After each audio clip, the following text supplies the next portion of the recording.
ఈటల రాజేందర్ వచ్చి press meet పెట్టి బీఫామ్లు మా పార్టీ ఇస్తుందని చెప్పేసి ఆ రోజు అక్కడ ఈటల రాజేందర్ గారు మాట్లాడితే దానికి వ్యతిరేకంగా అదే సాయంత్రం ఎవరో కృష్ణారెడ్డి అట జిల్లా పేరెంట్ ఆయన ఎవరికి తెలియదు అసలు ఆయన కథే తెలియదు ఎప్పుడు ఏ ఊరికి తెలియదు మరి జిల్లా పేరెంట్ అనే సంగతి. కానీ ఆయన అటేదో ప్రెస్ మీట్ పెట్టిండట. ప్రెస్ మీట్ పెట్టి గా ఈటల రాజేందర్ ఎందుకు ఇస్తాడా, మా పార్టీ ఇస్తుంది, జిల్లా ప్రెసిడెంట్ నాకు చెప్తుంది, నేను బీఫామ్లు ఇస్తా అని అంటాడట. మరి ఈటల రాజేందర్ ఏమన్నాడు, మా పార్టీ ఇస్తాం, 25 సంవత్సరాల సంది నేను ఇక్కడనే కదనే ఉన్నది. అది ప్రెస్ మీట్లు వాళ్ళు అడిగితే, విలేకరులు అడిగితే చెప్పిండు ఆ ముచ్చట. చెప్తే గాయన ఎందుకు ఇస్తాడే అంటాడు. దొంగలు కలిసి చీకట్లో మాట్లాడుకొని ఈటల రాజేందర్ మనుషులు బీఫామ్లు ఇచ్చి ఓడగొడదామని ఇద్దరు కలిసి చూస్తారు దొంగలు. అయితే నేను అంటానా, ఈటల రాజేందర్ బీజేపీ మనిషి కాదని చెప్పేసి రాదా నీకు దమ్ము ఉంటే? మరి నీకు దమ్మున్నదా?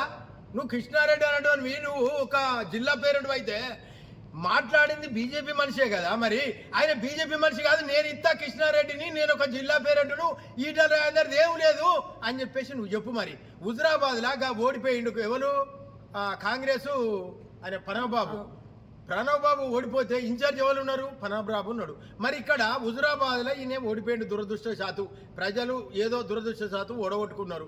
మరి ఇక్కడ ఎవరు ఉన్నారు ఇన్ఛార్జి? ఇంతవరకు ఎవరు లేరు. ఆయన చూసుకోకపోతే, ఈటల రాజేందర్ చూసుకోకపోతే ఎవరు చూసుకుంటారు? నీ అధిష్టానం ఎవరన్నా ఇన్ఛార్జ్ ఇచ్చి ఇక్కడ చూసుకోమని అంటే ఈటల రాజేందర్ వచ్చి ఇక్కడ చూసుకుంటే నువ్వు ఆ మాట మాట్లాడాలి. మరి ఈటల రాజేందర్ వచ్చి చూసుకుంటే గెలిపించి ఈ అభివృద్ధి చేద్దామని అనుకుంటే ఎవ్వడద్దు, మేమే ఉండాలి, మేము ఏలిందే రాజ్యం, ఏదైనా కానీ మేము కుమ్మెక్కాయి వానితోటో 2 కోట్లు వీనితోటో 2 కోట్లు తీసుకొని మేము అందరం కుమ్మెక్కాయి మా ఇల్లు పెద్ద చేసుకోవాలనుకుంటారా? లేదనంటే ఈ జనం ఇక్కడ హుజురాబాద్లా బీజేపీ ఎదగాలి అని మీరు చూస్తారా? ఒకటి చెప్పాలి. రెండోది, ఈటల రాజేందర్ సారు బీజేపీ కాదని చెప్పగలుగుతావా? నీకు దమ్మున్నదా? నీకు దమ్ముంటే చెప్పు. లేదనంటే ఆయన చెప్పింది కరెక్టే, ఆయన బీజేపీ మనిషి అని చెప్పి నువ్వు చెప్పు. ఈటల రాజేందర్ మనుషులు తక్కువ ఉన్నారని చెప్పేసి చిన్నంచనేస్తాను. నువ్వు అట అది వరకు జిల్లా పేరెంట్ అట, నాకైతే తెలియదు. ఇప్పుడు నీ జిల్లా పేరెంట్ అయిందంటే నీకు దమ్ముంటే మళ్ళీ జిల్లా పేరెంట్ తెచ్చుకొని ఈ హుజురాబాద్ ఇన్ఛార్జిగా ఈటల రాజేందర్ ఉన్నాడు కనుక ఈ ఈటల రాజేందర్ విచారించి ఎవరికి టికెట్ ఇవ్వాలని చెప్పేసి నువ్వు ఈటల రాజేందర్ దగ్గర పోయి ఆలోచించి ఇయ్యి. కానీ చీకటి ఒప్పందాలు చేసుకొని దొంగలు కలిసి రెడ్లు కలిసి మీరు 2 అని 2 కోట్ల ముచ్చట తీసుకొని మీరు కుమ్మెక్క చేస్తే ఇక్కడ అంతా గాయదిగా లేరు. ఈటల రాజేందర్ మనుషులు ఆందోళనగానే ఉన్నారు, గుంపెడు మంది ఉన్నారు. మీరు పట్టుమని 10 మంది లేరు బీజేపీలో. అయ్యా నీకు సంగతి తెలుస్తలేదు, నువ్వు ఎక్కడేం చేస్తానో ప్రతి విషయాన్ని అడుగడుగునా మా వాళ్ళు వెంటాడుతారు, నీ సంగతి చూస్తారు. నీ సంగతి అధిష్టానానికి చెప్పడానికి, రిపోర్ట్ చేయడానికి కూడా మీ దానిలో మీకే ఉన్నారు.